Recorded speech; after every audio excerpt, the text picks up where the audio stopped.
এই গাড়িতে যেভাবে গিয়ার শিফট করবেন, পি মানে হচ্ছে পার্কিং, আর মানে রিভার্স ব্যাক গিয়ার, এন মানে নিউট্রাল, ডি মানে অটো ড্রাইভ, ডির পাশে রয়েছে এম, এম মানে হচ্ছে ম্যানুয়াল, ম্যানুয়ালের উপরে নিচে প্লাস মাইনাস রয়েছে। এই প্লাস মাইনাসের সাহায্যে এই গাড়িতে আপনি ম্যানুয়ালভাবে গিয়ার শিফট করতে পারবেন। এখন আমি গাড়িটি স্টার্ট করে চালাবো।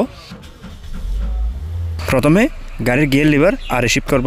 এই মুহূর্তে গাড়িটি ব্যাক গিয়ারে রয়েছে এবং পিছনের ক্যামেরাও অন হয়ে গেছে। আমি গাড়িটি একটু একটু পিছন দিকে চালাবো। এখন আবার সামনের দিকে চালাবো, সেজন্য প্রথমে নিউট্রাল, এরপরে গিয়ার লিভার ডিতে শিফট করতে হবে। এখন ডিতে রয়েছে। এখন গাড়িটি আস্তে আস্তে সামনে যাচ্ছে। এখন গিয়ার আমি শিফট করব ম্যানুয়ালে। আপনারা মিটার লক্ষ্য করুন, এই মুহূর্তে ফার্স্ট গিয়ার দেখাচ্ছে। আপনি যখন গাড়ি রানিং করবেন ওই সময় গিয়ার লিভারটা যখন উপর দিকে প্লাসে চাপ দেবেন, সেক্ষেত্রে আপনি second gear, third gear, fourth gear, fifth gear বা সিক্স গিয়ার এভাবে গিয়ার আপ শিফট করতে পারবেন। আর যখন স্পিড অনুযায়ী গিয়ার ডাউন শিফট করবেন ওই সময় গিয়ার লিভার মাইনাসের দিকে চাপ দিবেন, সেক্ষেত্রে গিয়ার ডাউন শিফট হবে